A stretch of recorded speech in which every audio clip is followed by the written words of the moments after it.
अपने राष्ट्रीय उपदेशक जी को फूल माला से समाप्त करेंगे। जितने भाई लोग पीछे चलो, सबकी तरफ चलो, भीगना ना, भीग मत आइए, सबका हो गया पीछे वालों। ये बैठ जाइए, मत भीगिए, यहाँ बैठिए, यहाँ बैठ जाइए, गोल में आइए आप। समझे लोगों कोई बात नहीं, आइए बैठिए। इस कार्यक्रम के संयोजक नरेश चंद्र जी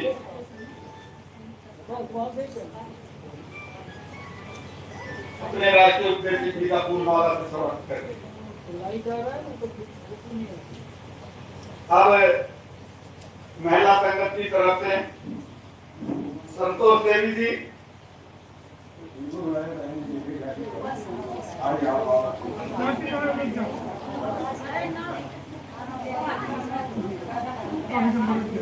बहनी रामरती जी, यही सी है। ठीक है, ठीक है।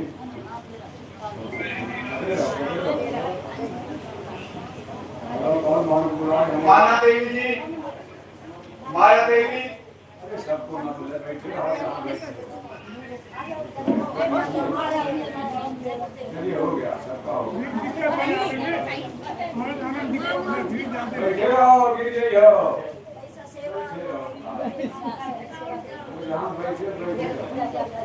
बेटा पहना दो पहना दो।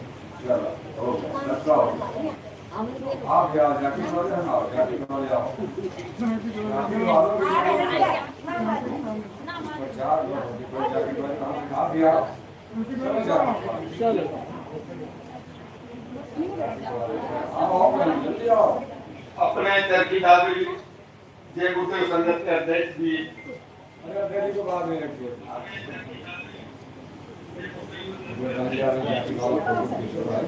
सही ना होता पारे उधर रह उधर चल गया उधर विचार तो सही रहा। बैठी आपकी ये माला पकड़ो, पकड़ो इसी को, माला कौन है?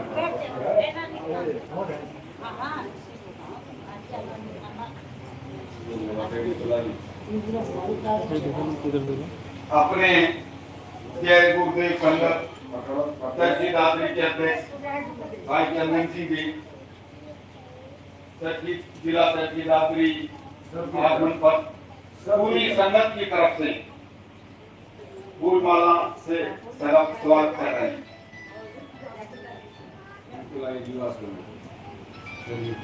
युवा संगत की तरफ से सजी कुमार जी,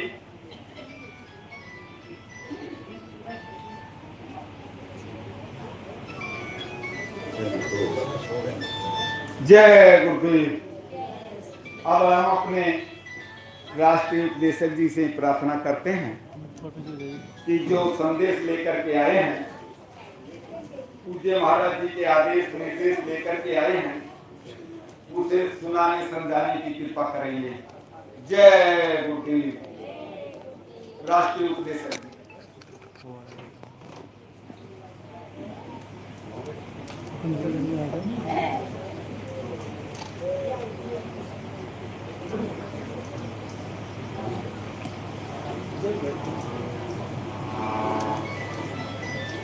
आप सभी लोग प्रेम से परम पिता परमेश्वर, हाँ, कोई मालिक महाप्रभु पावन नाम को याद करें।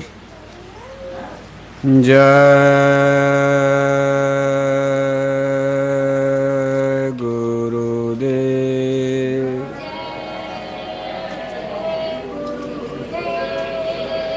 जय गुरुदेव नाम किसका, जय गुरुदेव।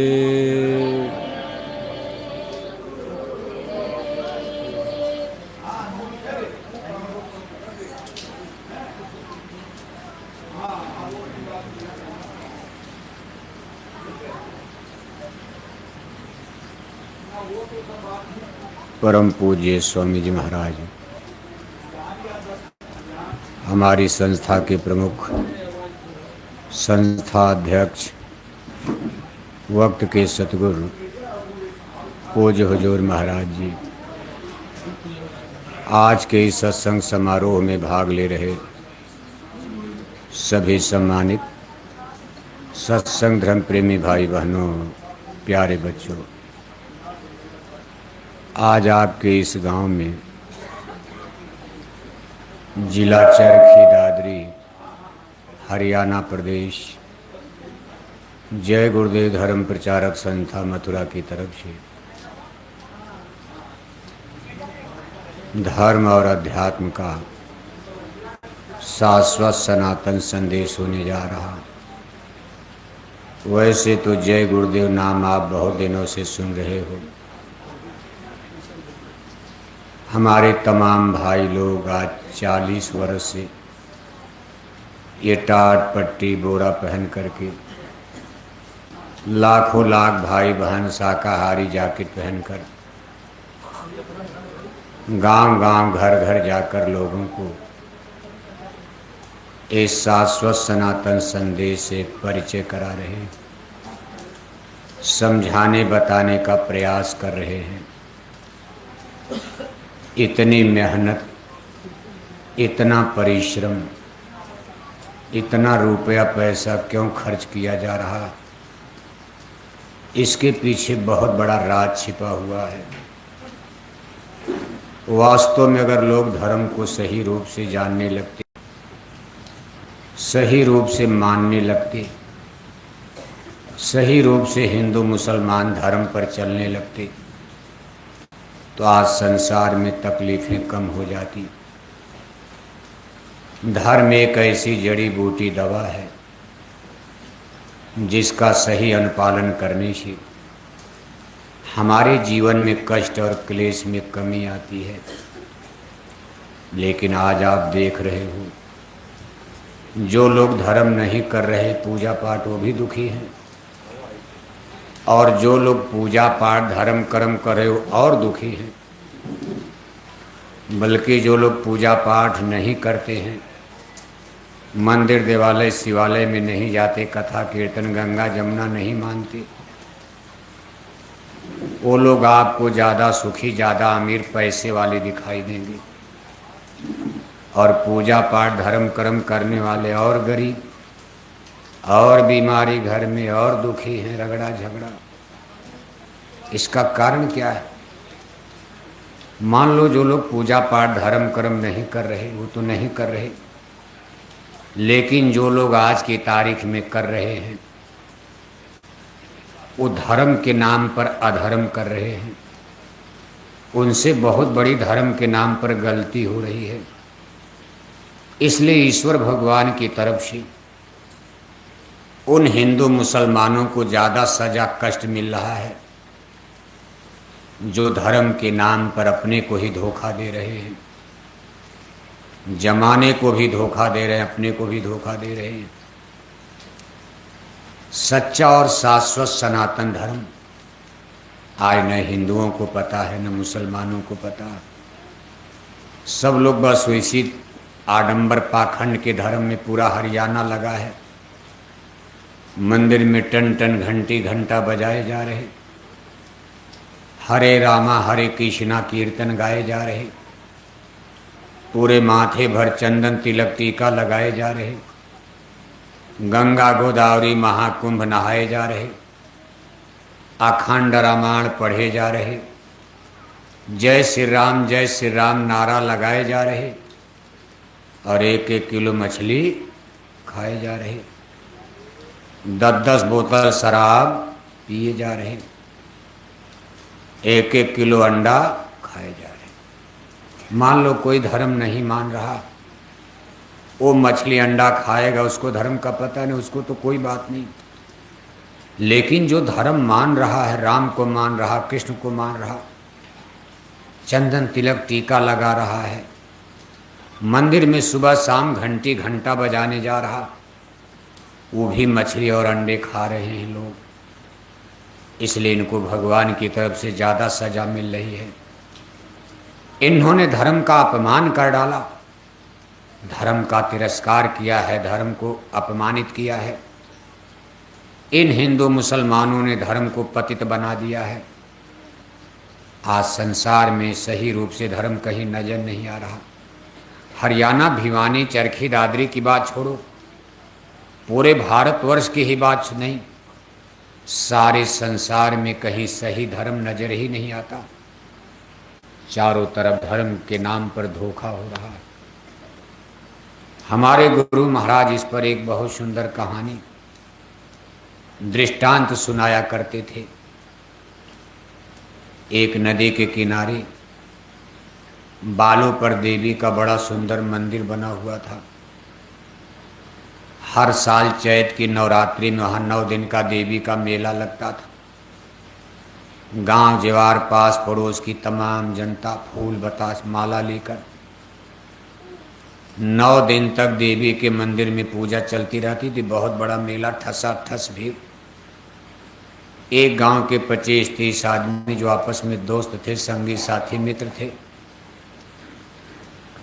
उन लोगों ने सोचा भाई देवी का दिन चल रहा है, एक दिन के लिए हम लोग भी पुजारी बन जाएं। अब शराबी आदमी, पियक्कड़ आदमी, शराब पीने वाला 9 दिन तो शराब छोड़ नहीं पाएगा।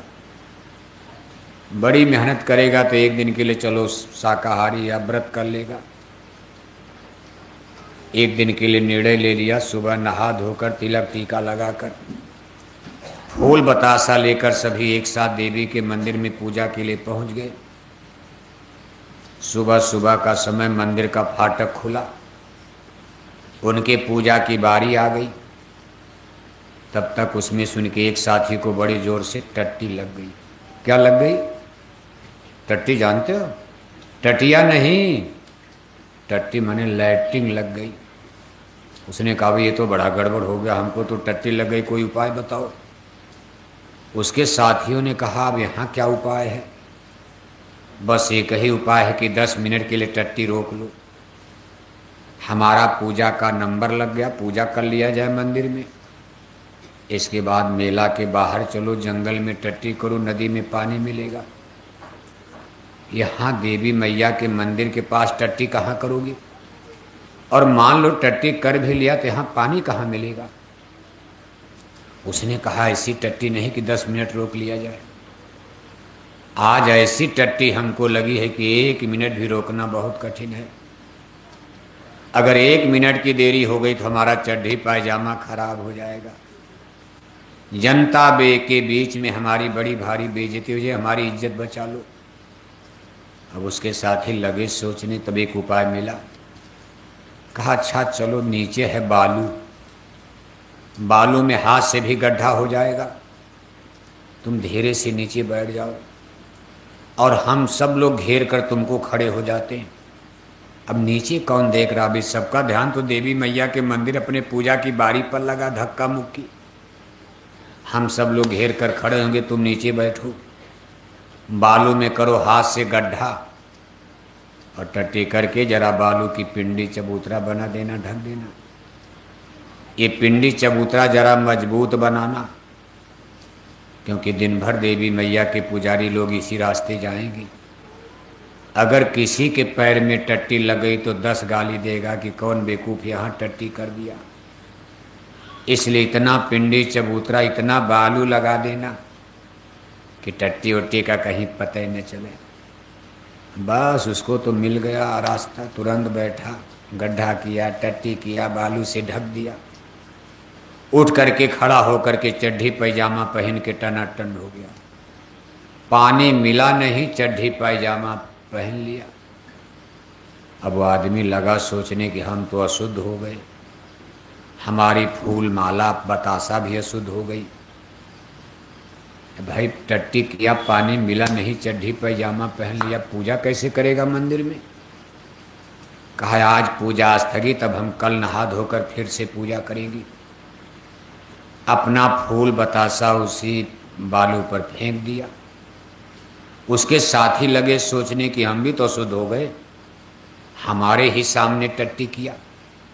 मान लो हम लोग न देखे होते तब बात अलग थी, लेकिन हमारे सामने टट्टी किया और पानी मिला नहीं, चड्ढी पैजामा पहन के हम लोगों को छू भी दिया। हम भी अशुद्ध हो गए, हमारी भी पूजा स्थगित, हम लोग भी अब कल करेंगे। अब जितने 25-30 थे सब अपना अपना फूल बतासा उसी बालू पर फेंक करके ये लोग तो मेला के बाहर चले गए। ये लोग तो निकल गए, पीछे से जनता आई, भीड़ चली आ रही है मेला में। एक आदमी ने कहा भाई ये कौन देवी हैं, ये कौन देवी हैं? तो एक आदमी ने कहा नहीं भाई ये देवी नहीं, देवी मैया का मंदिर तो आगे है। अरे ये किसी का गिर गया होगा बालू में। तो उसने कहा ना, अरे गिरेगा तो 1 गिरेगा, 2 गिरेगा, 3 गिरेगा, 5 गिरेगा, इतना इतना फूल बतासा कैसे गिर जाएगा? जरूर ये कोई नई देवी प्रकट हो गई हैं बालू में। नवरात्रि है, नवरात्रि में देवी देवता प्रकटे कर देते हो, 2-4 तो देवता जन्मे दे देते हो। अब बताओ, देवी देवता ईश्वर भगवान ने आदमी को पैदा किया, अब आदमी देवी देवता भगवान से भी बड़ा होकर हर साल 2-4 देवी देवता हरियाणा में पैदा कर देते हो, आप जन्म दे देते हो। कहा महाराज आप हिमालय में बैठ जाओ, आप गंगा के किनारे बैठ जाओ, जमुना देवी देवता आदमी ही पैदा करने लगा। अब ये लोग तो चले गए, जनता में सुख मुकार कोई देवी जरूर है। तब तक एक आदमी भीड़ में इस बात को सुन रहा था। उसको बहुत दिन से आशा भगवान से प्रार्थना कर रहा था कि हे भगवान कोई अर्जी फर्जी नकली देवी या देवता, कोई भी देवी देवता का स्थान मंदिर देवालय शिवालय मिल जाता, जहाँ कोई पुजारी न हो हम वहाँ पुजारी बन जाते। 1000-500 रुपया शाम तक दक्षिणा चढ़ती, हमारी गरीबी दूर हो जाती, बाल बच्चों का गुजर हो जाता। चाहे नकली देवी, चाहे असली, चाहे अर्जी फर्जी, जो भी हो, दक्षिणा तो चढ़ेगी। कौन जानता असली देवी है कि नकली, किसी को पता है? जनता जरूर दक्षिणा चढ़ाएगी जहाँ देवी देवता रहेंगे। जब उसने इस चर्चा को सुना तो उसको बड़ी खुशी, कहा तो बड़ा अच्छा मौका है, दाव लगाओ। वो भीड़ में से आगे निकल करके आया और हाथ हो झाड़ते हुए जोर से चिल्ला करके कहा, अरे इसी देवी मैया ने आज रात में हमको सपना दिया है। जनता ने कहा महाराज देवी मैया ने क्या सपना दिया? कहा देवी मैया ने कहा कि बच्चा कल मैं नदी के किनारे बालू में प्रकट होने वाली हूं। मैंने कहा मैया आपका नाम क्या रहेगा? तो देवी मैया ने सपना में कहा मेरा नाम रहेगा हंगामा देवी। क्या रहेगा? क्या रहेगा? मेरा नाम रहेगा हंगामा देवी। कलयुग में लोग मुझको हंगामा देवी के नाम से जानेंगे, मानेंगे, पूजेंगे, फूल बतासा चढ़ाएंगे, मैं इनकी मनोकामना मनौती पूरी करती रहूंगी। क्योंकि सपना नवरात्रि का था, इसलिए जनता ने विश्वास का। अब जनता को क्या पता, जनता ने कहा महाराज नवरात्रि का सपना है, जरूर देवी मैया आपके ऊपर उतर रही है, आपका सपना सही है। और अगर ये देवी का प्रगटीकरण हो गया तो देवी मैया का जागरण गीत शुरू करवा दीजिए। जनता ने कहा महाराज देवी जागरण गीत प्रारंभ कराइए, देवी मैया प्रकट हो रही हैं। 4 आदमी बैठ गए, कीर्तन शुरू कर दिया, ढोल मजीरा लेकर मंडली बन गई। 4 आदमी कीर्तन करने बैठ गए, तब तक गीत भी बना दिया। देर क्या लगती?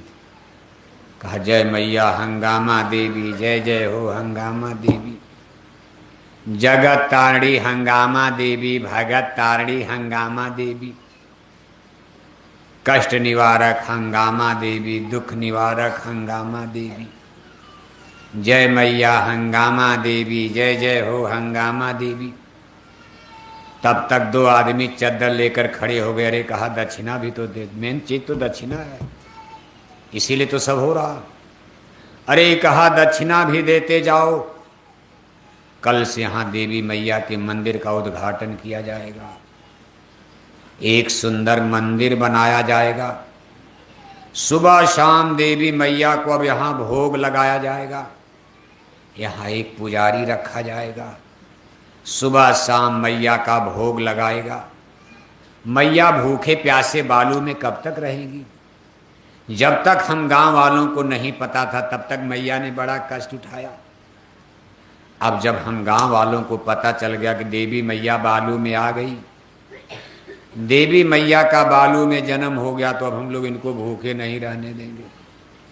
अब जनता ने जो भी 54 उस जमाने में यही था,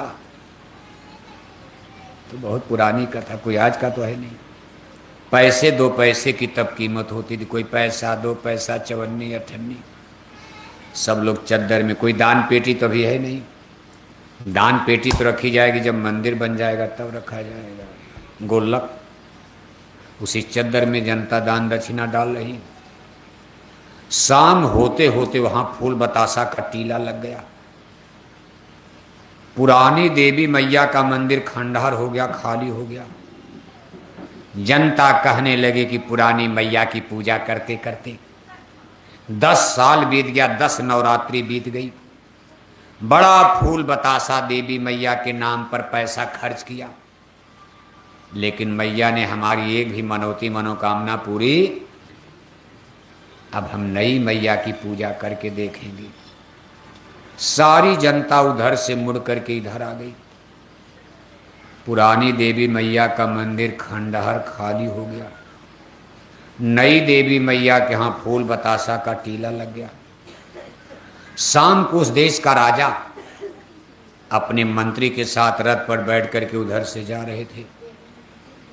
उन्होंने कहा, मंत्री देवी मैया का मंदिर तो आगे है, अभी कल हम लोग इधर से गए तो वहाँ मंदिर पर भीड़ थी, आज देवी मैया का मंदिर खाली पड़ा है, बालू में क्या पूजा हो रही, जरा पता लगाओ। मंत्री ने जा करके पूछा, भाई ये बालू में किसकी पूजा शुरू कर दिया, मैया का मंदिर खाली पड़ा। तो जनता ने कहा, महाराज हंगामा, मैया प्रकट हो गई। लेकिन राजा तो राजा होता, राजा और प्रजा में फर्क होता। प्रजा दिमाग नहीं लगाती है, आम आदमी क्या दिमाग लगाएगा। आम आदमी बस खाना कमाना, 2 पैसा कहीं दान दक्षिणा मांग लो, चढ़ा देगा, चाहे हंगामा देवी हो चाहे कोई हो। लेकिन राजा राजा होता, इसीलिए सब लोग राजा नहीं बन पाते। राजा ने दिमाग लगाया, कहा, मंत्री मैं इस देश का राजा हूं, मैं कोई मूर्ख और पागल नहीं हूं। मैंने भी संतों महंतों के द्वारा, बड़े बड़े आचार्य विद्वानों के द्वारा बड़ी बड़ी कथा कीर्तन रामायण गीता सत्संग प्रवचन अपने जीवन में मैंने बहुत सुना है। आज तक किसी भी विद्वान ने, किसी संत महंत ने हमको हंगामा देवी का नाम नहीं बताया। मैं तो जिंदगी में पहली बार सुन रहा हूं कि हंगामा देवी। इसलिए मंत्री मुझको शंका हो रही है। अब देखो राजा का दिमाग तेज होता। राजा ने कहा, मंत्री मुझको शंका, कोई हमारी जनता को धोखा तो नहीं दे रहा, कोई ठगहारा, कोई नकली अंधविश्वासी ठगहारा गुरु, झूठा गुरु हमारी जनता को धोखा तो नहीं दे रहा, मैं जांच करवाऊंगा। राजा ने कहा, मंत्री पूजा बंद, हम इसकी जांच करवाएंगे। अब राजा का आर्डर हो गया तो पूजा बंद होगी। राजा को कोई वोट लेना है कि चरखी दादरी की जनता नाराज हो जाएगी, हमको वोट नहीं देगी। राजा तो तलवार के बल पर बनते थे। उनको न जाटों को वोट चाहिए, न यादवों का वोट चाहिए, न ठाकुरों को वोट चाहिए, न मुसलमानों को वोट चाहिए। इसलिए राजा जल्दी न्याय कर देते थे। प्रजातंत्र में चूंकि नेताओं को वोट लेना है, इसलिए लोग न्याय नहीं कर पाते। जान रहे हैं कि ये गलत है, लेकिन सोचेंगे अरे नाराज हो जाएंगे, कुछ कर देंगे तो हमको वोट ही नहीं देंगे जाट लोग, हमको यादव लोग वोट नहीं देंगे, मुसलमान नाराज हो जाएंगे, हिंदू नाराज हो जाएंगे।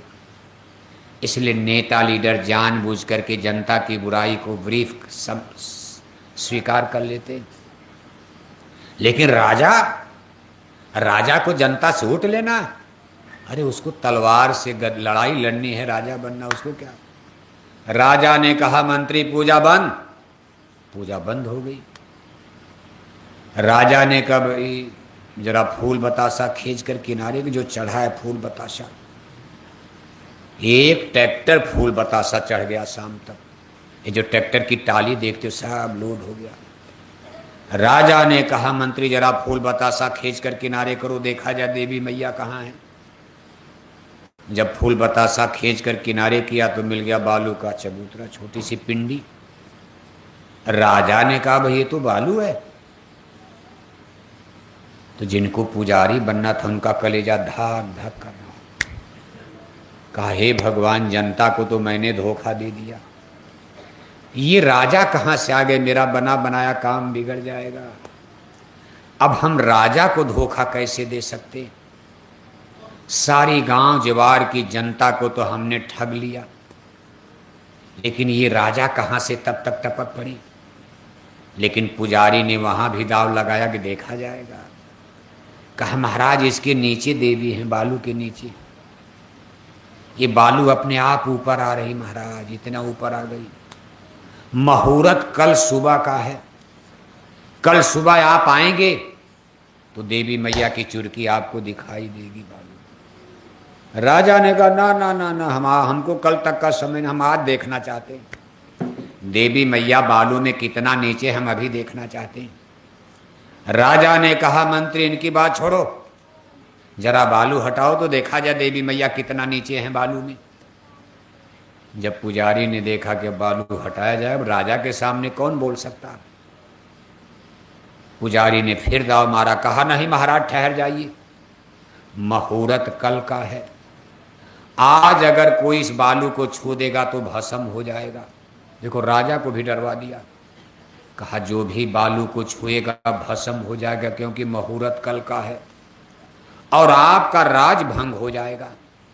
राजा ने निकाला तलवार, कहा बेवकूफ। राजा समझ गए कि यही ठग है। अब राजा का दिमाग दौड़ गया कि यही धोखा दे रहा। राजा ने निकाला तलवार, कहा बेवकूफ तुम हमको ठगना चाहते हो। मंत्री बालू हटाओ, छोड़ो इनको। जब पुजारी ने देखा कि अब तो बालू हटेगा, भेद खुलेगा, तो भीड़ में नौद हुई कि भाई राजा साहब अभी हमारा कत्ल करवा देंगे, क्योंकि बालू में नीचे तो कुछ है नहीं। तो पुजारी तो अपनी जान बचा, पुजारी बनने के लिए गए, लेकिन आज उनकी जान जा सकती है, राजा कत्ल करवा सकते, राजा तो फांसी पर चढ़ा देंगे।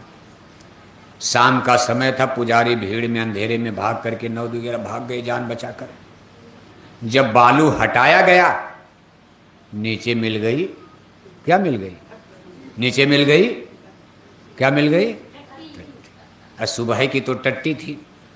सुबह टट्टी किया, दोपहर में कीर्तन शुरू हो गया और शाम तक राजा पहुंच गए। राजा ने डांटा, कहा मूर्ख पागल, टट्टी की पूजा करके कह रहे हंगामा मैया पर कीर्तन शुरू कर दिया। न किसी गुरु से पूछते हो, न सदगुरु से पूछते हो, न रामायण का ज्ञान है, न गीता का ज्ञान है। ये कहां से हंगामा देवी को उठा करके ले आए, कहां से पकड़ करके ले आए।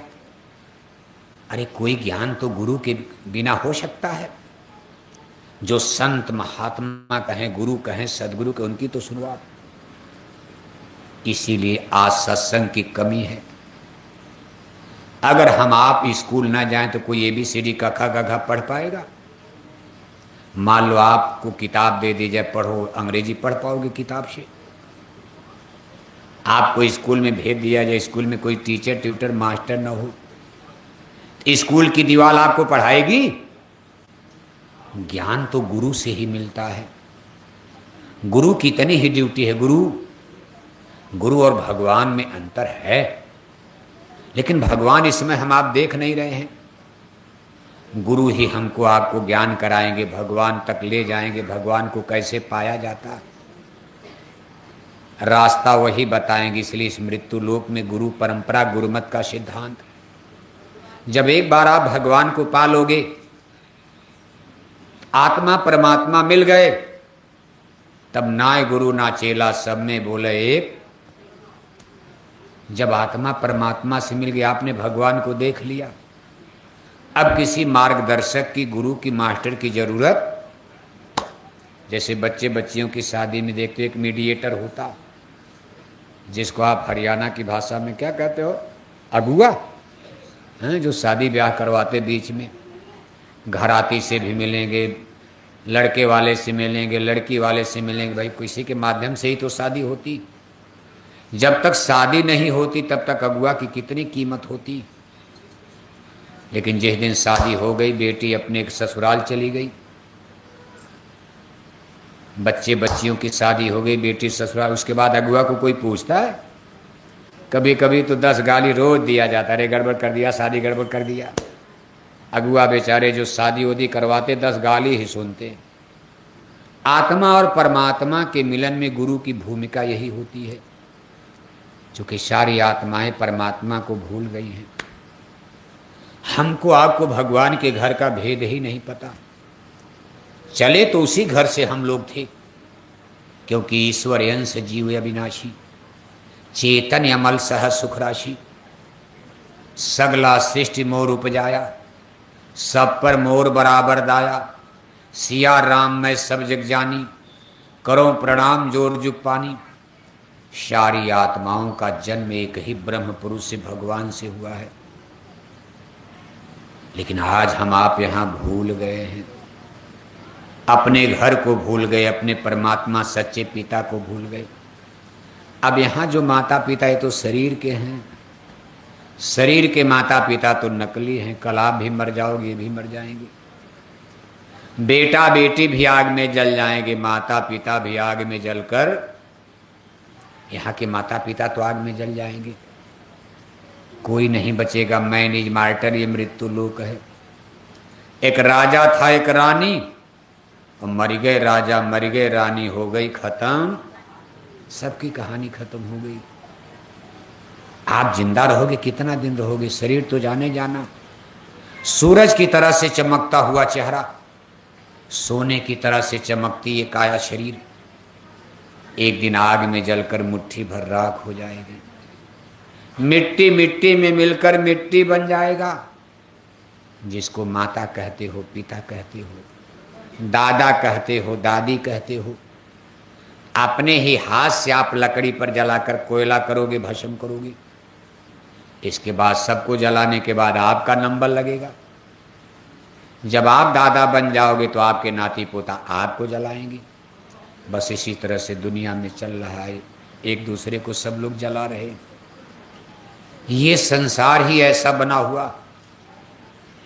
इस माया की बाजार में हम लोग भगवान को, परमात्मा को भूल गए। भगवान का संबंध शरीर से नहीं है, भगवान का संबंध स्पिरिट यानी आत्मा से है।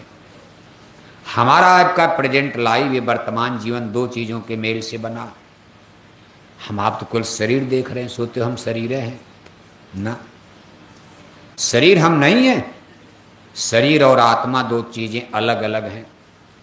जैसे आप अपने घर में देखते हो तमाम इंस्ट्रूमेंट्स, औजार, सिस्टम, मशीन, जैसे कूलर है, फ्रिज है, फैन है, पंखा है, पंपिंग सेट है, आटा चक्की मशीन है, सब मशीन आपने घर में ला के रख दिया।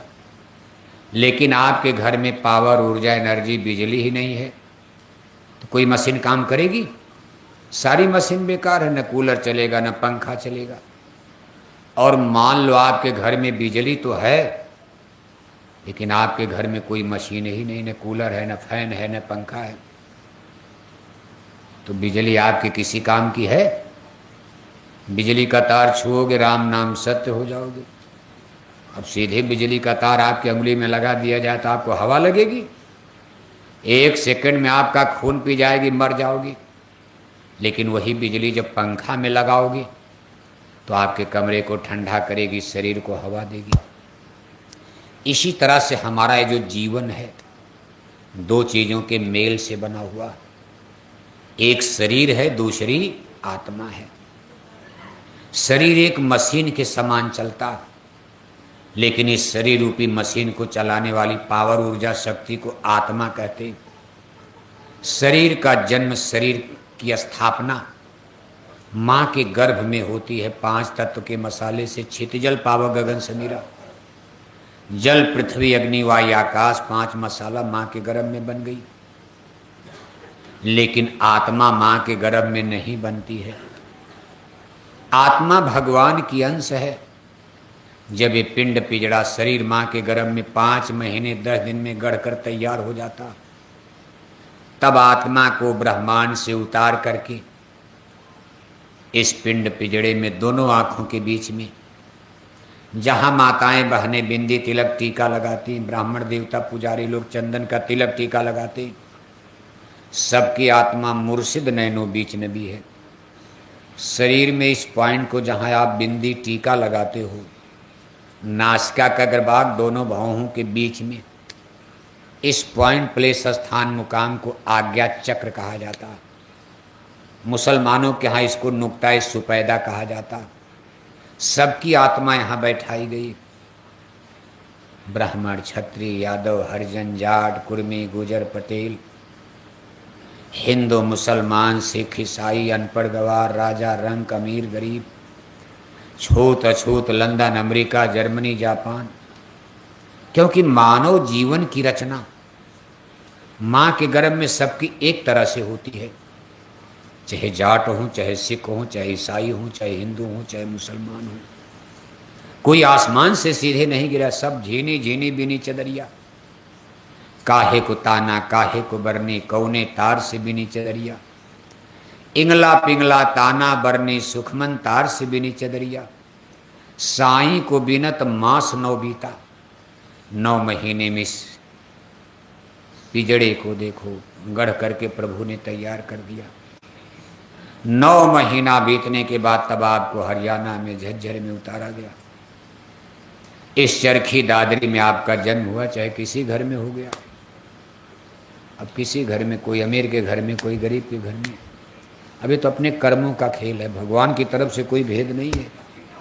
उन्होंने एक ही सिस्टम से सबकी शरीर की रचना किया।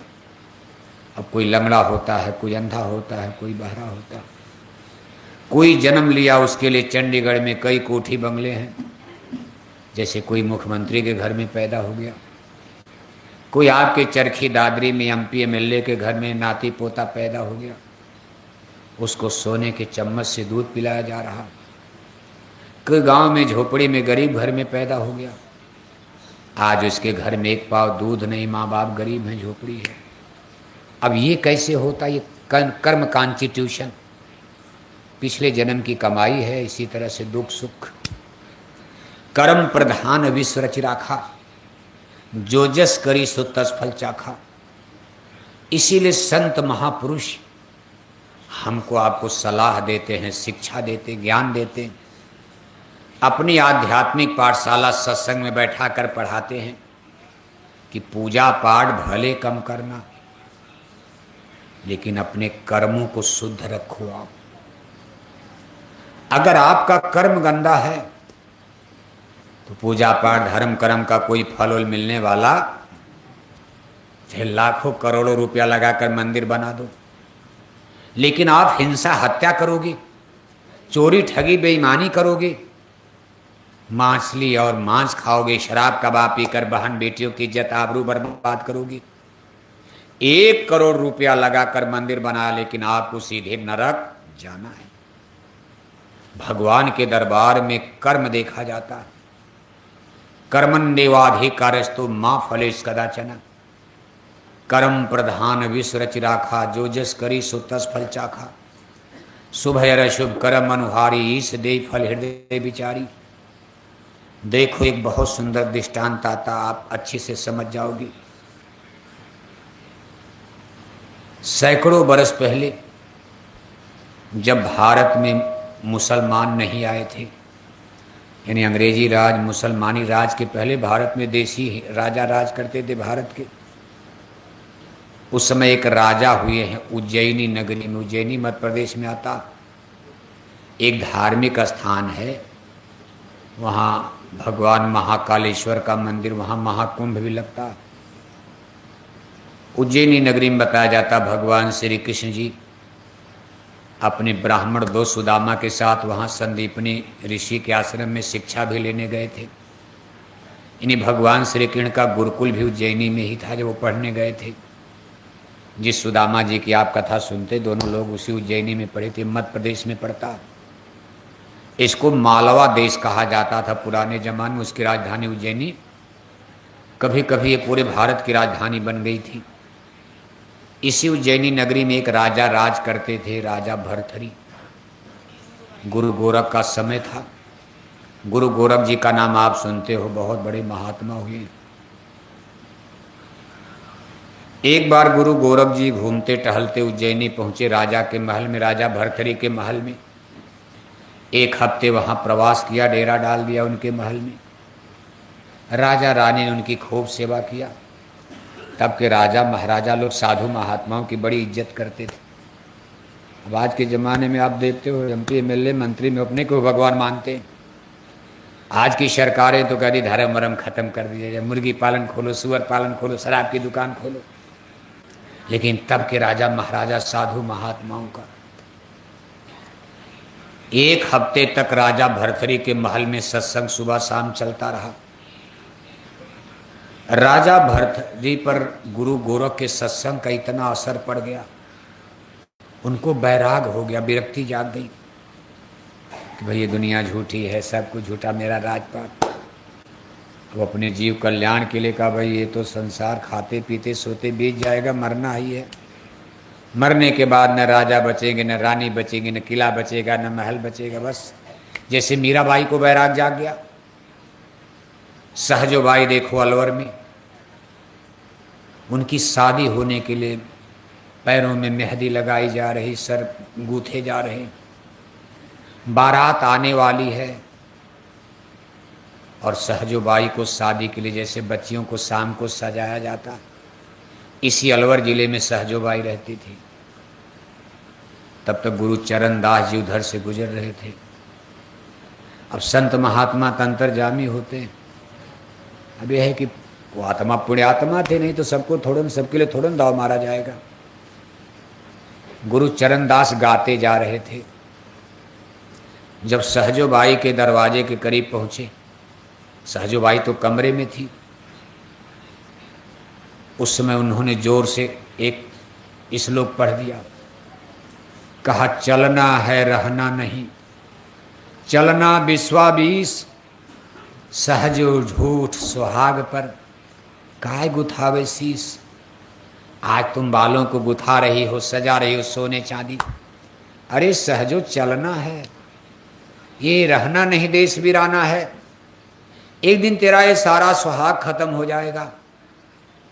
बस इतना। रे भाई कौन, जरा बुलाओ महात्मा जी को।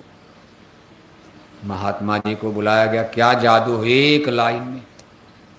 हमको आपको तो इतना सत्संग सुनाया जा रहा, कोई ज्ञान नहीं हो रहा। सहजोबाई ने दूर से महात्मा की एक वाणी सुना था। सहजोबाई ने सब सोना चांदी झटक दिया। अरे कहा मुझको शादी ही नहीं करनी। बारात दरवाजे खड़ी है कि अब चलो शादी हो जाए, सिंदूरदान हो जाए। सहजोबाई अड़ गई, डट गई। बारात वापस चली गई। सहजोबाई चरणदास गुरु चरण देव जी महाराज की शिष्या बन जाती। मीराबाई की तरह सहजोबाई को भी बैराग हुआ, महल सब कुछ छोड़ दिया, घर परिवार। जैसे मीराबाई ने चित्तौड़ का महल छोड़ दिया। मीरा दर्द दीवानी, दर्द मुरी का कोई जानी। मीरा का गीत गाना आसान, मीरा बनना बहुत कठिन है। और इस कलयुग में तो कोई मीरा बनी नहीं। कौन बनेगा बताओ, घर परिवार छोड़ेगा। इसलिए संतों ने कहा भाई नहीं, घर में रहो, यहीं से काम बन जाएगा। सब लोग साधु बन जाओगे तो ट्रैक्टर कौन चलाएगा? क्योंकि अब कलयुग में अन्न में प्राण है। त्रेता द्वापर में अन्न में प्राण नहीं था। पानी पी करके हजारों बरस तक ऋषि मुनि रह जाते थे। आज तो 2 जून की रोटी न मिले, 2 टाइम आपको कचौड़ी पकौड़ी न मिले तो आप कहोगे भूखे भजन न होए गोपाला, ये ले लो अपना कंठी। भूख बर्दाश्त कर पाओगे? एक दिन के लिए व्रत रहना जाए तो 1 किलो जलेबी समोसा कचौड़ी पकौड़ी खाते खाते फिर भी पेट नहीं भरता। कितना फल, केला सेब संतरा खाते रहते हो बकरी की तरह कुचुर कुचुर दिन भर। और तब तक खाते हो जब तक शुगर न हो जाए। जब बीमार हो जाते तब साधु बनने लगते हो। अरे भाई परहेज बड़ी गड़बड़ी है, डॉक्टर साहब अरे परहेज करो परहेज करो। लेकिन उस जमाने में कुछ अलग स्थिति थी। इसलिए संतों ने दया कर दिया, कहा ना ना जंगल मत जाना, न रख रोजा न रख भूखा, न रख रोजा न मर भूखा, न जा मस्जिद में कर सीधा अनलहक नाम बरहक है, यही कलमा सुनाया कर। अनलहक नाम माने सतनाम सतनाम सतनाम। कहा प्रभु का सतनाम गाओ, सुमिरन करो। कलयुग में माला लेकर बस सुमिरन करो, सुमिरन करो। कलयुग केवल नाम या धारा, सुमिर सुमिर नर उतरे। आपको सरल रास्ता सुमिरन का बता दिया। कहा महाराज हम किसका सुमिरन करेंगे? कहा जो नाम आपको गुरु बताएंगे, अपने मन से मत करना। अपने मन से पढ़ोगे तो गलत भी हो सकता है। अपने मन से पढ़ लिया, वही परीक्षा में लिख दिया, किसी से जांच पड़ताल नहीं करो, हो सकता आपका प्रश्न गलत हो गया, उत्तर गलत हो गया। इसलिए कहा किसी गुरु की खोज करके उनसे सुन लेकर। लेकिन है इतना आसान कलयुग में कि आप केवल सुमिरन से पार हो जाओगे। बताओ, अब न रख रोजा न मर भूखा। हमारी रामायण में भी लिखा है, कलयुग जोग जग नहीं ज्ञाना, यही कलि और उपाय न दूजा, योग यज्ञ जप तप व्रत पूजा। कलयुग में न जोग न जप न तप न व्रत न उपवास। कहा कलयुग के जीवों से हो ही नहीं सकता। क्या व्रत करोगे? शुगर के मरीज हो, व्रत करोगे तो दोपहर के बाद इतनी तेज भूख लगेगी, इतनी तेज भूख लगेगी मालूम पड़ेगा घर में कोई मिले उसी को खा जाओगे आप। शुगर के मरीज को क्रोध बहुत आता है और भूख बहुत लगती है। खाएगा ज्यादा नहीं, थोड़े थोड़े खाएगा, लेकिन जब भूख लगेगी तो मालूम पड़ेगा सास के सामने बहू तो बहू को ही खा जाए, बहू को शुगर है तो मालूम पड़ेगा बुढ़िया सास को ही खा जाए। इतना क्रोध आता है शुगर के मरीज को। सावधान रहना, शुगर की बीमारी में गुस्सा बहुत आता है और इसलिए खाया करो आप। और ज़्यादा भरपेट भोजन शुगर के मरीज को नहीं करना चाहिए। हम डॉक्टर तो नहीं हैं, लेकिन कुछ नियम हम आपको बता रहे हैं। शुगर की कोई दवा हुआ नहीं है।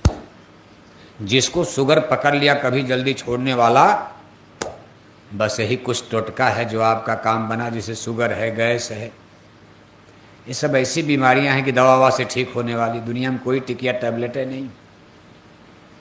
शुगर में थोड़ा आप कई बार खाओ, थोड़ा थोड़ा खाओ भूख रख करके। और अगर ज़्यादा भूखे रह जाओगे, ज़्यादा देर नहीं, इतना गुस्सा आएगा, इतना गुस्सा कि झगड़े करोगे आप। इसलिए कलयुग में महात्माओं ने कहा भाई आप बीमार हो, कोई आदमी निरोग नहीं, क्या तपस्या करोगी? क्या आप व्रत करोगी? आपका फेफड़ा गड़बड़ है, बीपी हाई हो रही है, किसी की बीपी लो हो रही, ब्लड प्रेशर के मरीज हो, व्रत करोगे, उपवास करोगे, शाम तक राम नाम, मरी जाओगे आप गर्मी में। आपको पंखा चाहिए, कूलर चाहिए, जंगल में मिलेगा? तपस्या करने जाओगे, कहीं यात्रा पर जाओगे, गंगा गोदावरी नहाने, वहाँ कहाँ कूलर मिलेगा? इतनी गर्मी में घर में कूलर एसी में आपको गर्मी लगती है, कहाँ तपस्या करने जाओ? इसलिए संतों ने कहा घर में रहो। हम रास्ता बता रहे हैं, आप इसी से भगवान को पा जाओगे, आपका काम बन जाएगा। हजारों तीर्थों का फल आपको सदगुरु के सत्संग में, संतों के चरण, महात्माओं के जहां चरण पड़ जाते, सुनि समझे जन मुदित मन, मज्ज ही अति अनुराग, लहें चार फल अछतन, संत समाज प्रयाग। संतों का समाज जिसको सत्संग कहा जाता, यही आप करते रहो। आपके टोले में, मोहल्ले में, गांव में, कहीं भी अगल बगल मिल जाए। कहा संतों का सत्संग ये चलता फिरता प्रयागराज है। आप इलाहाबाद जाओ ठीक है, लेकिन नहीं जा पा रहे तो आपके घर में ही गंगा बहेगी। राम कथा जहाँ सुरसरी धारा, राम कथा माने सत्संग, राम कथा जहाँ सुरसरी धारा, सरसई ब्रह्म आचार प्रचारा, विधि निषेध में कलिमल हरनी, विविध कतार अभिनंदन बरनी, बट विश्वास अचल निधर्मा, तीरथ राज प्रयाग सुकर्मा, सुनि समझे जन मुदित मन, मज्जे ही अति अनुराग, लहें चार फल अछतन, संत समाज प्रयाग।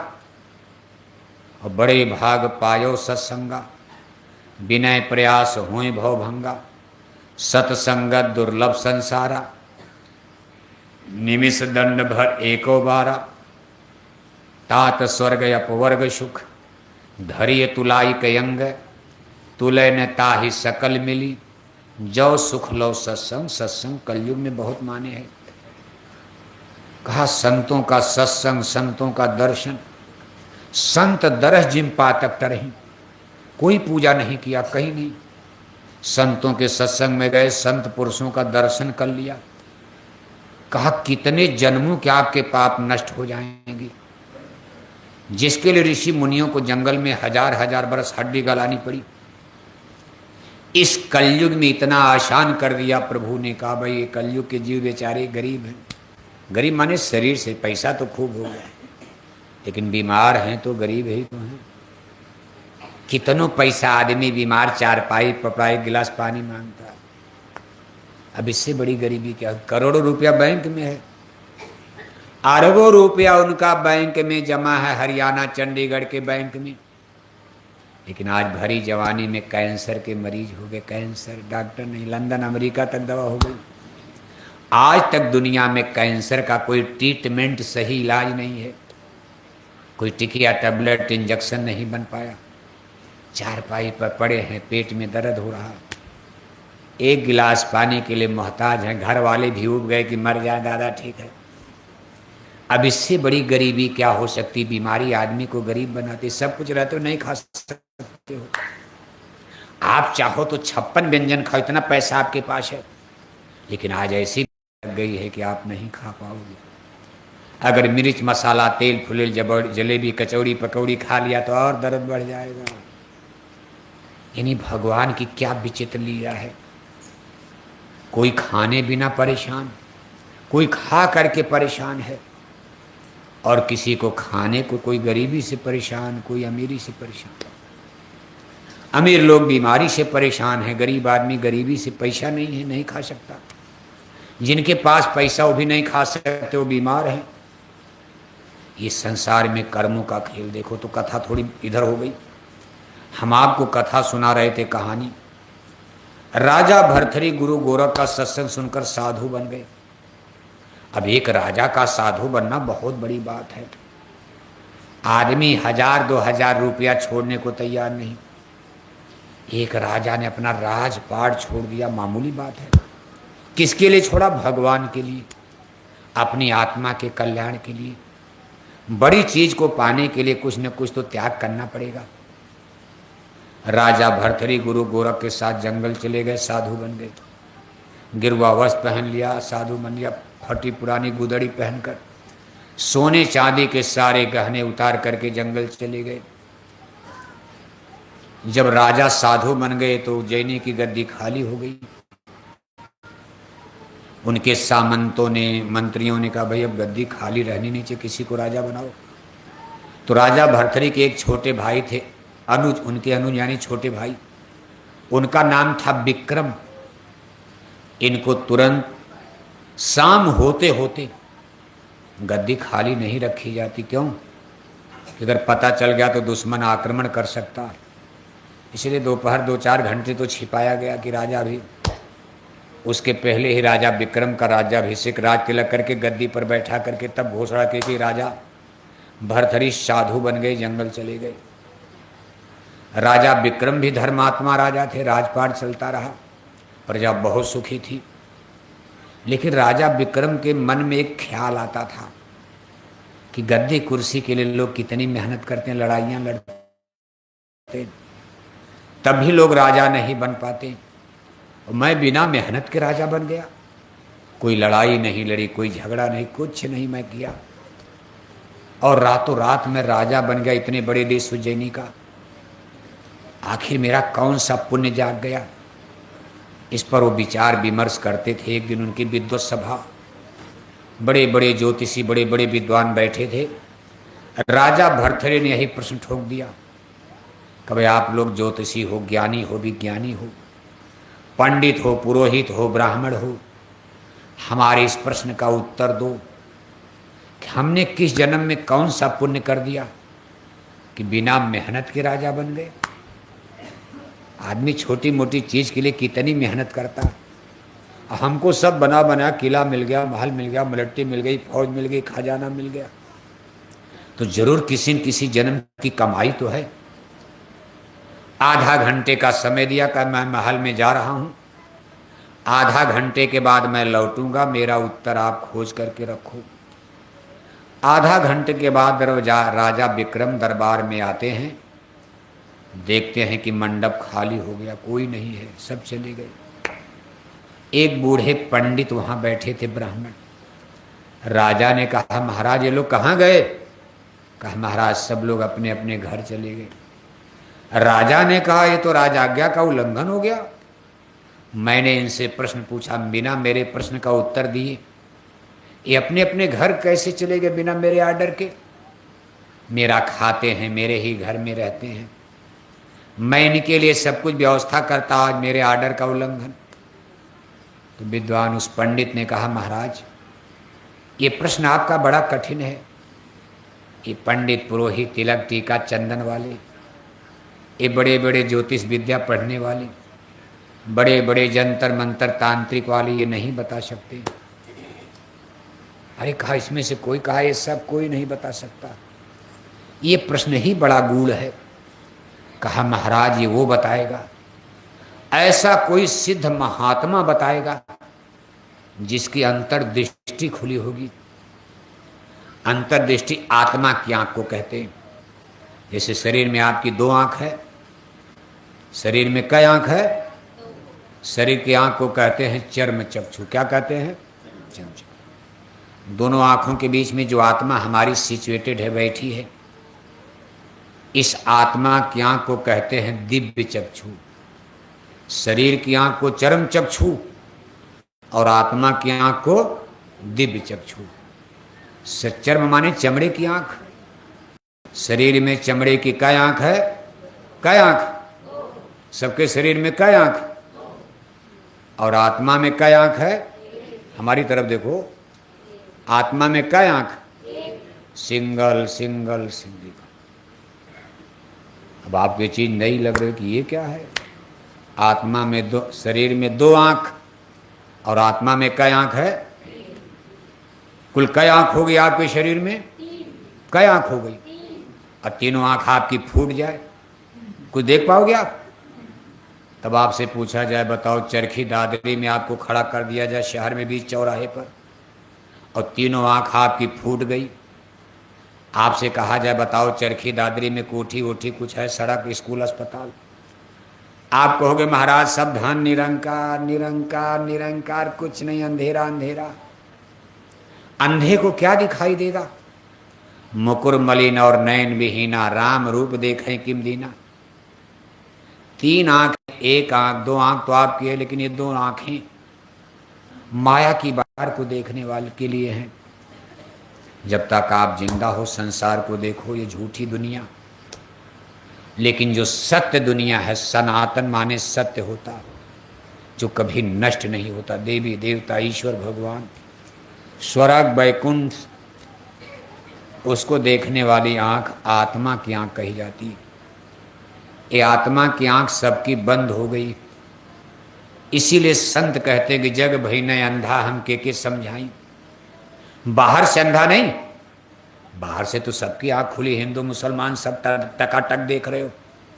अंदर वाली आंख सबकी, जो सत्य को देखने वाली, बंद हो चुकी है। किसने बंद कर दिया? माया ने। किसने बंद किया? कब बंद किया? जिस दिन आपका धरती पर जन्म हुआ। भूम परत भा ढाबर पानी, तिम जीव ही माया लिपटानी। माया ने क्यों बंद कर दिया? आपको यहाँ भटकाना था, भुलवाना था। अब ये आँख जिसकी खुल जाती है उसको महान आत्मा, महात्मा कहा जाता है। महात्मा का मतलब दाढ़ी बाल नहीं, महात्मा माने गिरुआ नीला पीला कपड़ा नहीं, महात्मा माने केवल तिलक टीका नहीं। जिसके अंदर तीनों आँख काम करती है उसको क्या कहते हैं? अच्छा, मान लो अगर आपकी बाहर की दोनों आँख फूट गई, अंदर वाली खुल गई, तो एक से एक काम चल जाएगा। एक ही आंख से ये भी देखोगे, चरखी दादरी भी दिखाई देगा, और अंदर में ईश्वर भगवान, देवी देवता, स्वर्ग वैकुंठ दिखाई देगा। जैसे सूरदास का नाम आपने सुना होगा। सूरदास की बाहर की दोनों आंखें खत्म हो गई थी, लेकिन अंदर की आंख उनकी खुली थी। देखो कितना बड़ा काम। सूरदास जी महात्मा का नाम आप सुनते हो, बहुत से लोगों को देखते हो आप, बाहर से सूर है लेकिन अंदर में ज्ञानी होते हैं, विज्ञानी होते हैं। ये परिस्थिति सबके अंदर है। जिसके अंदर तीनों आंखें काम कर, वही महान आत्मा महात्मा का वो देख रहे हैं। ब्राह्मण कह रहे हैं कि महाराज, कोई त्रिकालदर्शी महात्मा जिसकी अंतर्दृष्टि खुली होगी, वही आपके पूर्व जन्म के हाल को बताएगा कि आपका कौन सा पुण्य है, कर्म है। तो राजा विक्रम ने कहा कि ऐसा कोई महात्मा है? तो पंडित जी ने कहा, महाराज वो आप ही के राज में रहता है। मुझे भरोसा है, विश्वास है। उज्जैनी के जंगल में थोड़ी दूर पर एक महात्मा जी का आश्रम है। मैं उनके पास कई बार आता जाता हूँ। मुझको भरोसा है कि उनके पास दिव्य दृष्टि, अंतर्दृष्टि है, क्योंकि जो कुछ कह देते हैं सही हो जाता। उनकी बातें कभी गलत नहीं होती, मुझे थोड़ा भरोसा लगता। राजा ने कहा, मेरे ही राज में इतने बड़े महात्मा रहते और मैं आज तक नहीं जान पाया, ले चलो हमको दिखाओ। थोड़ी दूर जंगल में गए, उनकी कुटिया मिली, जंगल में झोपड़ी। महात्मा जी के चरणों में राजा विक्रम ने प्रणाम किया और अपना वही प्रश्न उनके सामने रख दिया कि मेरा कौन सा पुण्य है, देख करके बताइए। मेरी जन्म कुंडली, मेरे पूर्व जन्म को देखकर बताइए कि मैं उज्जैनी का राजा किस पुण्य कर्म से बन गया।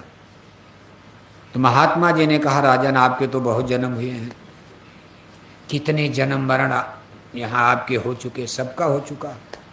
कहा, मैं सब जन्म नहीं पूछ रहा हूँ, ये उज्जैनी का मैं राजा कैसे बन गया, कौन सा कर्म पुण्य उदय हो गया, केवल उसका विस्तार से बयान कर दीजिए। तब महात्मा जी ने बताना शुरू कर दिया। कहा, राजन इसके पहले, जस्ट पहले, ठीक पहले आपका पिछला जन्म इसी उज्जैनी राज में एक जंगल में आदिवासी कोल भील घर में, गरीब घर में आपको हुआ था। आप बड़े गरीब घर में माता पिता की कोख में पैदा हुए थे, जिसको आदिवासी कोल भील कहा जाता। और इसी उज्जैनी के जंगल में, पहाड़ में, जमीन के नाम पर आपके माता पिता के पास कुछ नहीं था। मकान के नाम पर एक छोटी सी झोपड़ी थी। मेहनत मजदूरी से घर का रोटी कपड़ा चलता था। आप 2 भाई थे, एक बहन थे, एक माता पिता, 5 लोग परिवार में रहते थे। एक बार उज्जैनी राज में बहुत जबरदस्त सूखा पड़ गया। जनता के चूल्हे पर रोटी मिल बनना बंद हो गई। घर में अकाल पड़ गया, अन्न की कमी हो गई। 2-2, 3-3 दिन लोग उपवास करते रहते थे। आपके पिताजी ने कहीं से मेहनत करके कुछ अनाज, माता ने आटा बनाकर उसकी 5-5 मोटी रोटी बनाई। तब लोग मोटी रोटी खाते थे। क्यों? बहुत ज़्यादा खाते थे, 4-4 किलो, 5-5 किलो। आज के ज़माने में वो लोग हैं तो आपका हाथ दुख जाएगा, उनका पेट भी नहीं भरेगा। आज बनाते हो, पुराने ज़माने के लोग अगर खाने बैठ जाते, 1 घंटा रोटी बना के थक जाते, लेकिन उनका पेट भरने वाला 5-5 किलो तो गुड़ पी जाते थे, ऐसे उठा के। आटा घोलकर 5 किलो पी जाते, लेकिन इतना बड़ा बड़ा पहाड़ उठाकर, देखो किला बना दिया, तब क्रेन नहीं थी। कितने बड़े बड़े पहाड़ उठाकर पहाड़ों पर किला बनवा दिया। अब आपके हरियाणा में तो किला कम है, कभी आप राजस्थान जाओ, चित्तौड़ का किला, बाड़मेर, जैसलमेर, रणथंभौर, तमाम किले, अजमेर, जोधपुर, बीकानेर, जैसलमेर, और ऊंचे ऊंचे पहाड़ों पर कैसे चढ़े होंगे लेकर। हाथी घोड़ा तो चढ़ नहीं सकते, आदमी ही लेकर चढ़ते थे। और इतने बड़े बड़े पत्थर की आदमी आज मशीन उठाती है, आदमी तो आज उठा ही नहीं सकता। उन लोगों ने इतने बड़े, लेकिन खाते भी बहुत। बड़ी बड़ी 5 मोटी रोटी बनाई गई।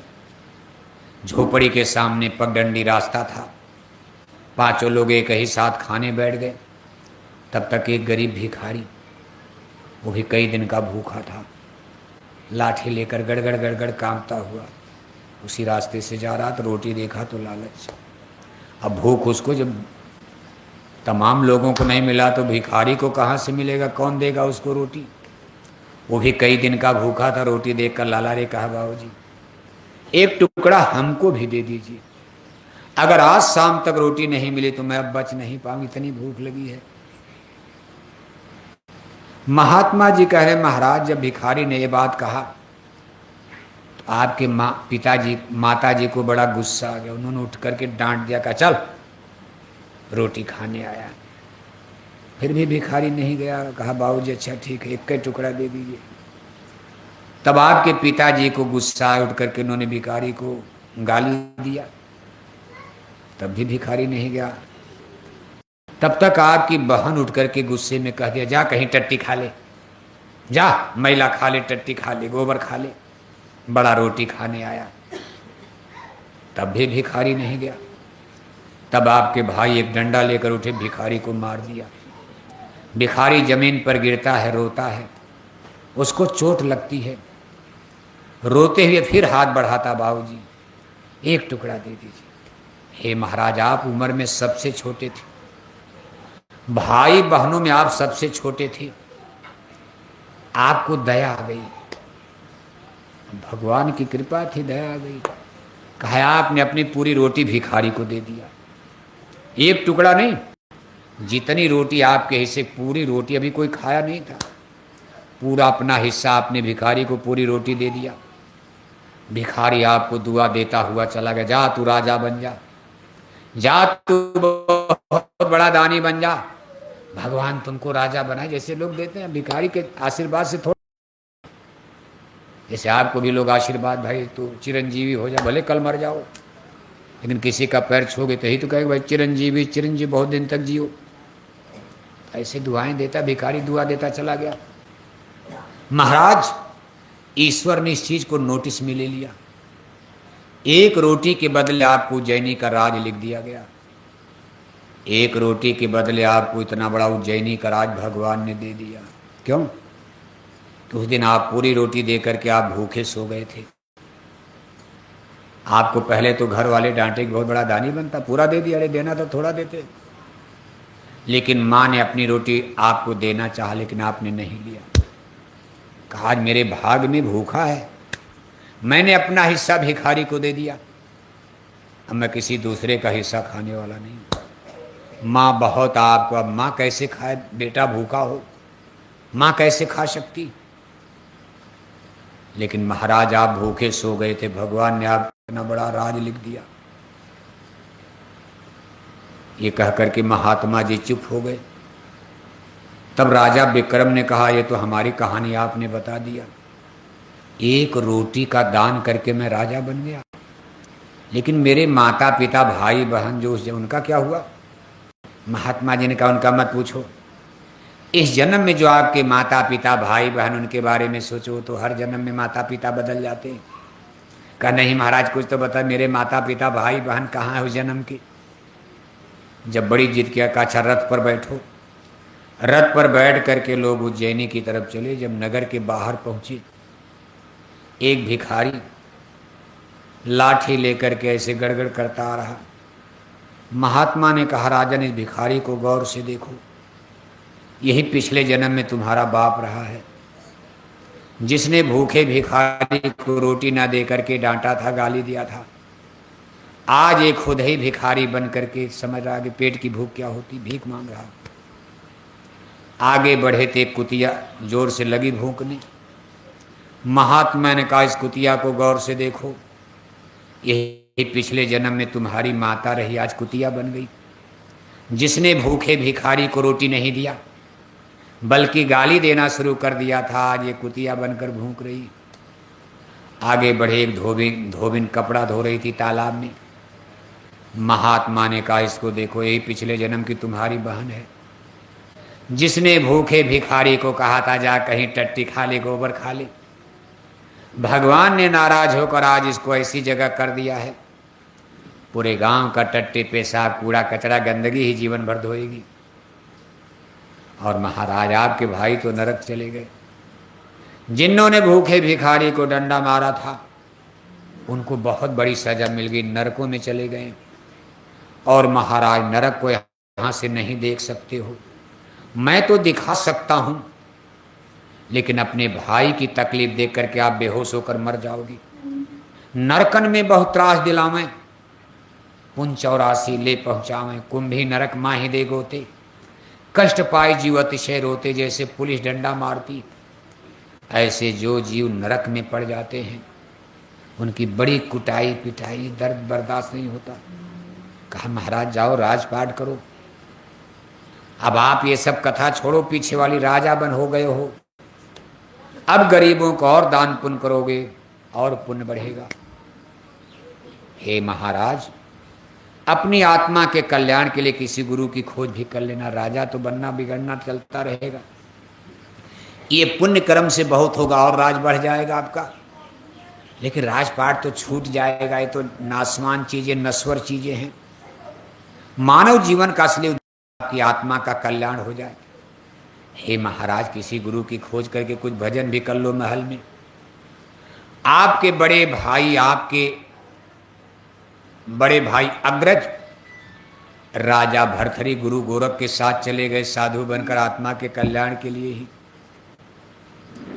इसलिए ये चीज, भगवान का भजन संसार के राजपाट से बढ़कर होता है। भगवान का मिलना, प्रभु का मिलना, स्वर्ग वैकुंठ का मिलना, मोक्ष मुक्ति का मिलना, ये दुनिया की दौलत से बड़ी चीज है। वरना आपके भाई राजपाट छोड़कर जंगल क्यों जाते हैं? इसलिए महाराजा भी राजा बने रहो, लेकिन अपनी आत्मा के कल्याण के लिए किसी गुरु की खोज कर लो। राजा विक्रम ने कहा महाराज, अब आपसे बड़ा गुरु कौन मिलेगा? जब आप इतना सब कुछ जानते, मैं दूसरे को क्या गुरु बनाऊं? तो महात्मा जी ने कहा ठीक है, चलो मैं ही नामदान दे देता हूं, गुरु दीक्षा गुरुमंत्र, मुझसे ही रास्ता ले लो। राजा विक्रम को उन्होंने उसी दिन नामदान गुरु दीक्षा गुरुमंत्र दे दिया।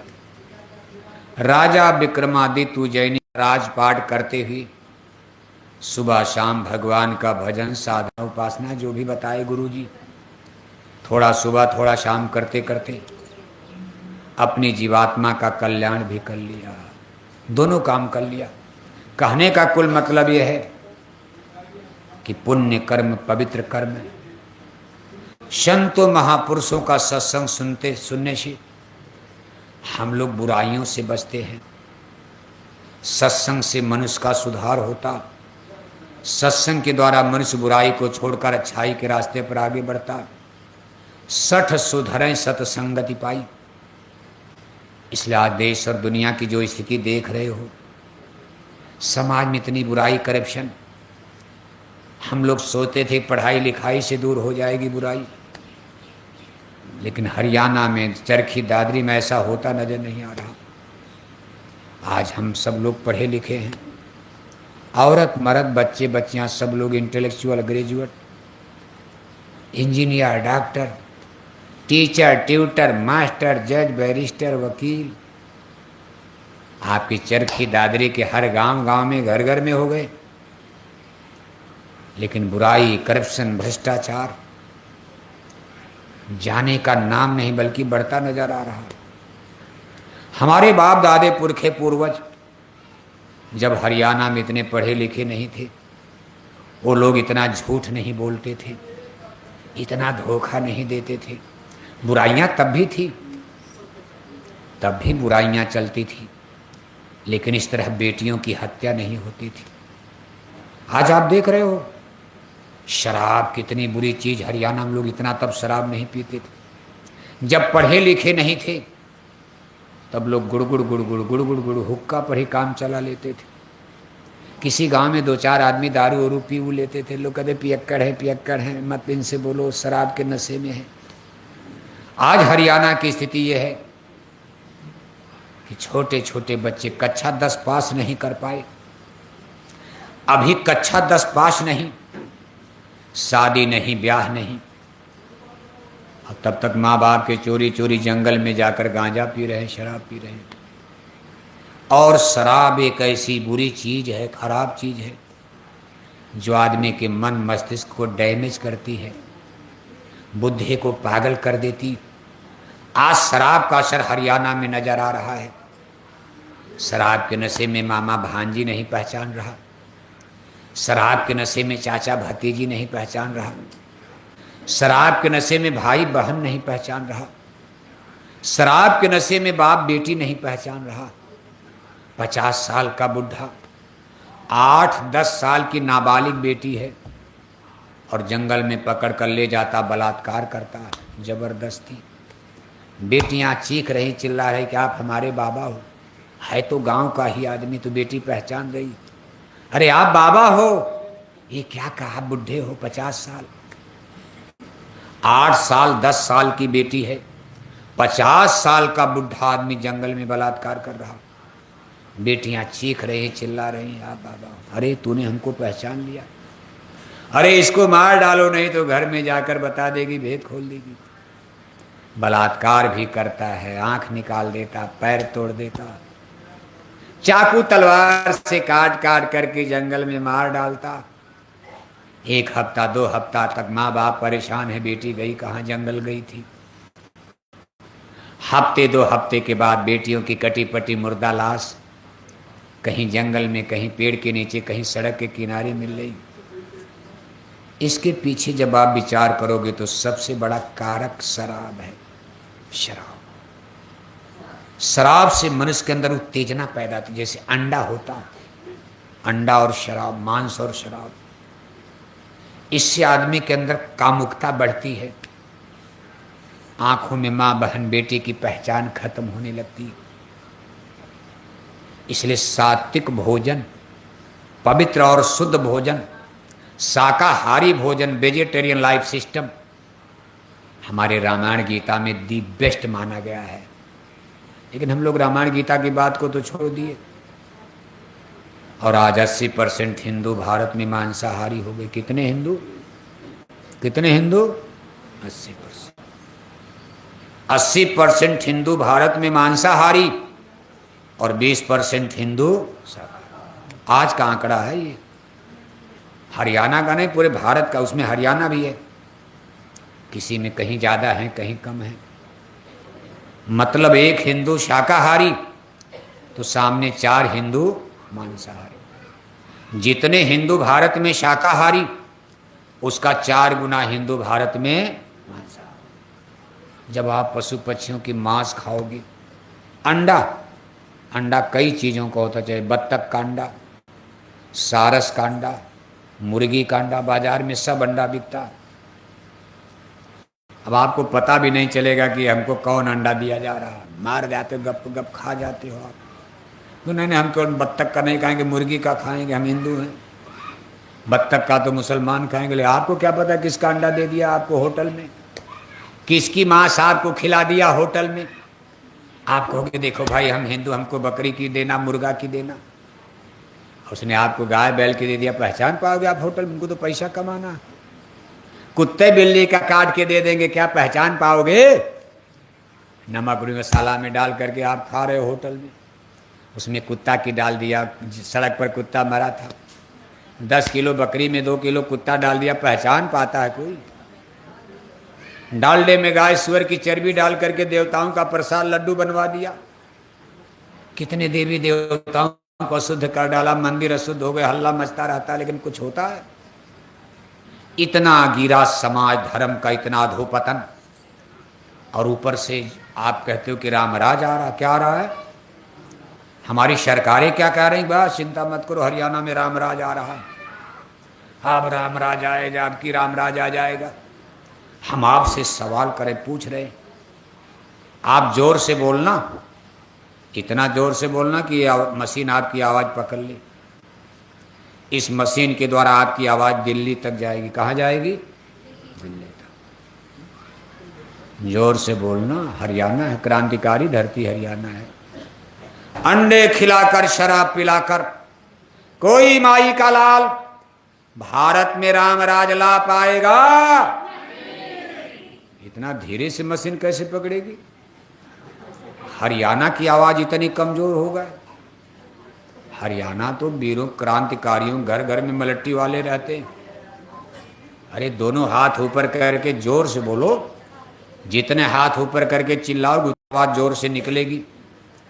लेकिन अगर फेफड़ा उफड़ा गड़बड़ है तब जोर से मत बोलना, नहीं तभी मर जाओगे। पता चला एक और आफत करोगे, सत्संग में गए तब तक मर गए, कोई आएगा भी नहीं।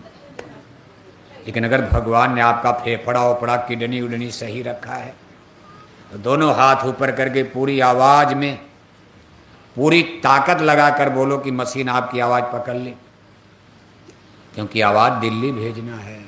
कहाँ भेजना है? चंडीगढ़ नहीं, चंडीगढ़ में कोई दम नहीं। चंडीगढ़ क्या करेगा, दिल्ली।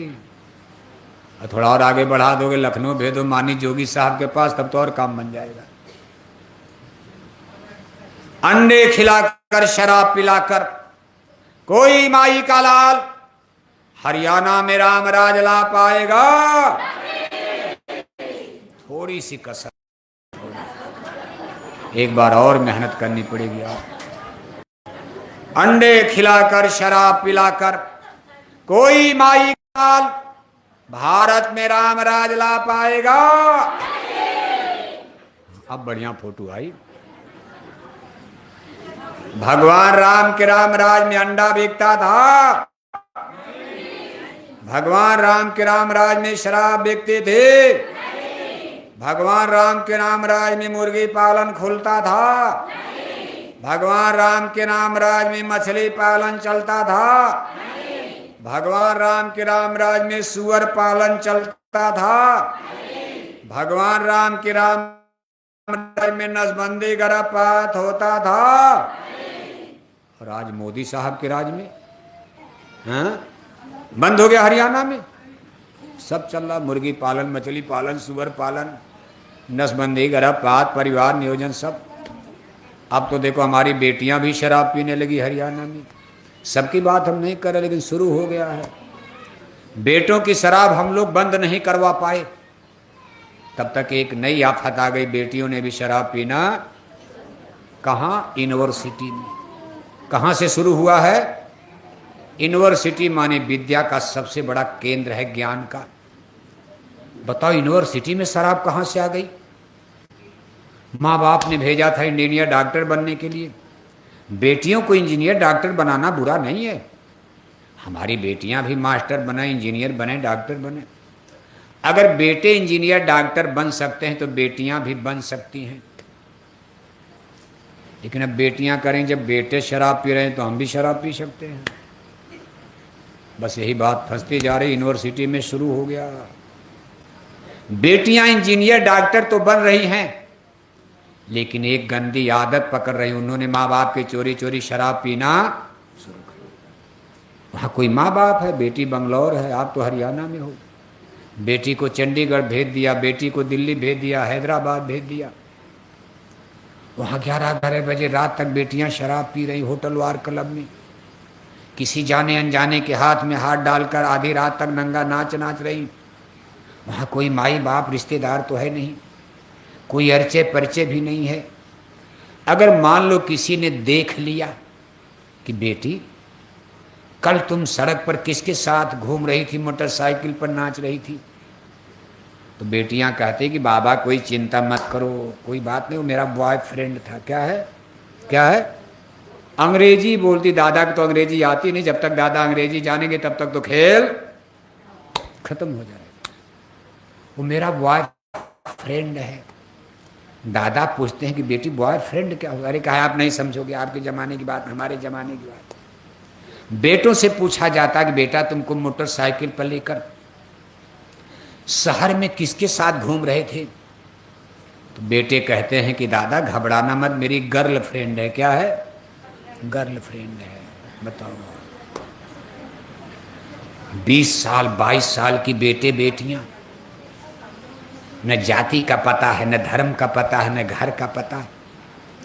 यूनिवर्सिटी कॉलेज में पढ़ रहे तब तक बॉयफ्रेंड बना लिया। इसके आगे क्या होगा हम नहीं बताएंगे, क्या हो रहा है।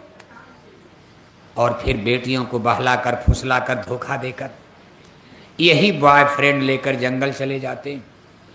माँ बाप को पता चला बेटी गायब हो गई, माँ बाप पुलिस के पास जाते हैं, पुलिस भी मजाक करती। पुलिस भी तो खोजा जा रहा। 6 महीना साल भर के बाद, महीना 2 महीना के बाद बेटी कटी पटी मुर्दा लाश मिलती है। जिसको बेटी ने फ्रेंड बताया तो उसी ने मरवा दिया। क्या समाज जानवर का बना दिया?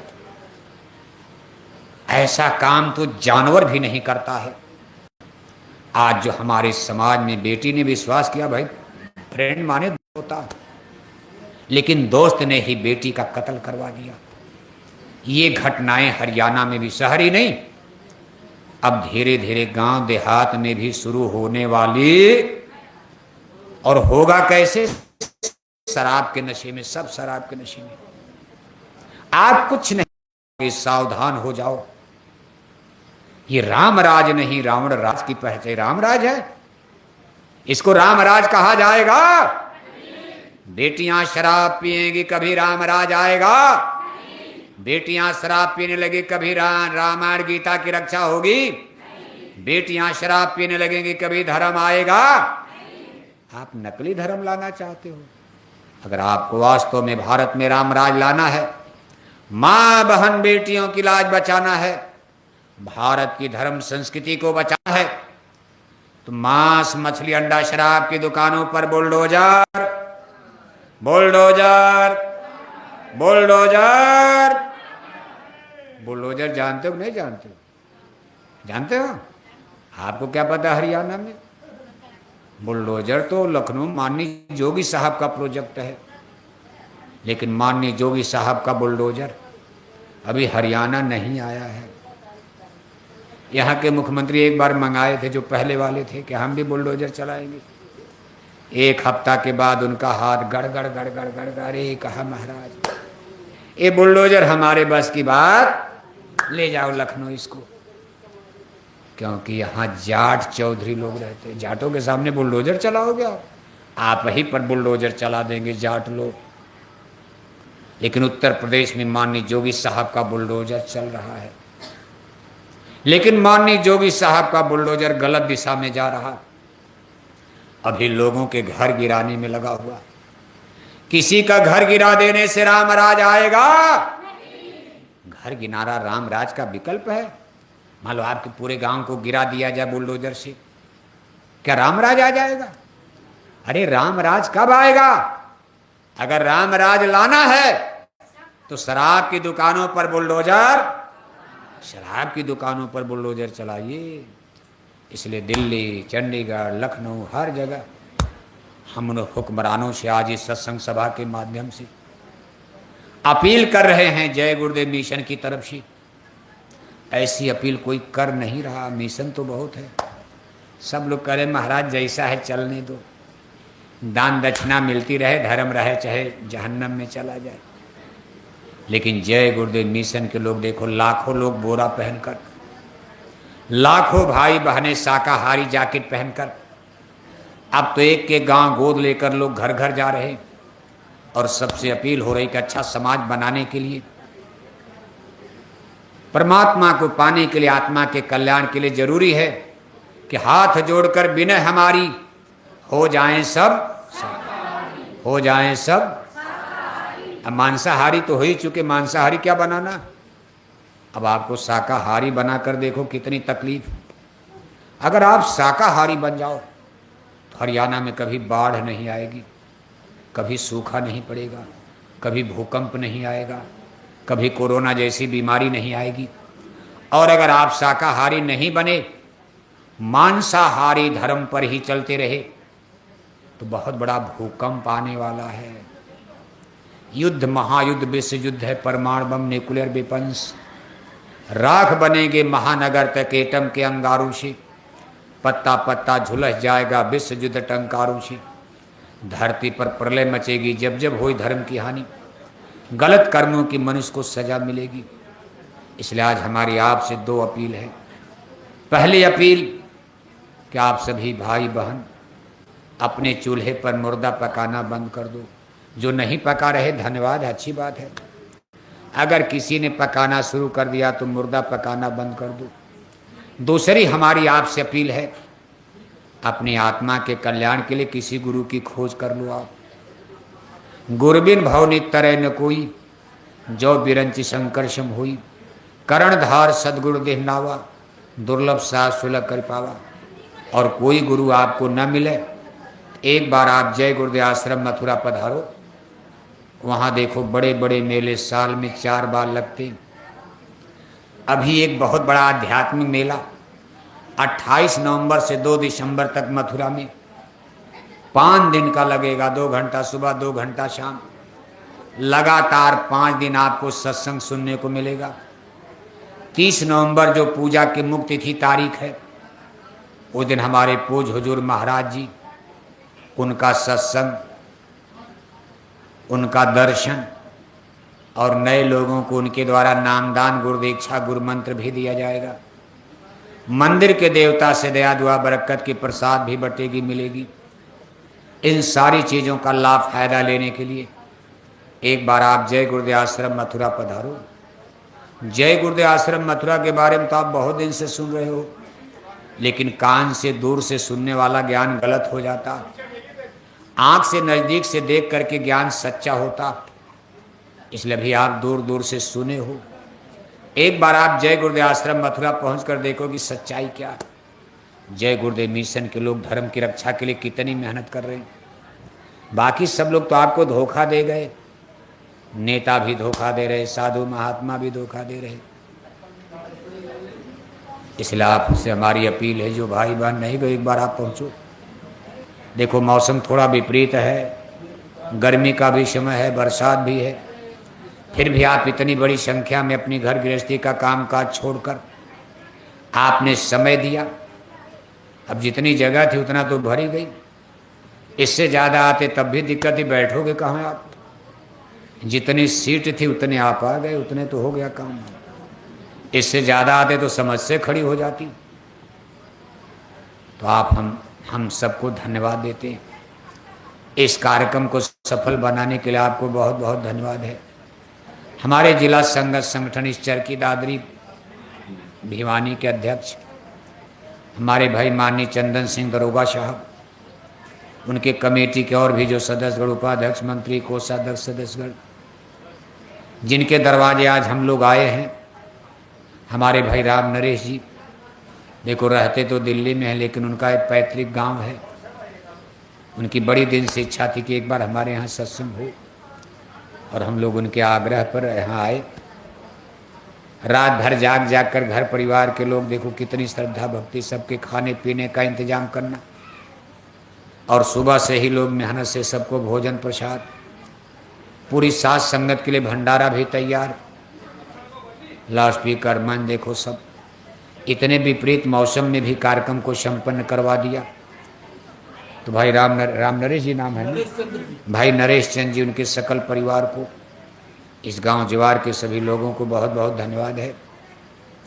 हमारी इस प्रचार यात्रा में बराबर हमारे साथ चल रहे, ये देखो हरियाणा प्रदेश के प्रांतीय अध्यक्ष हैं भाई बुधिराम जी यादव।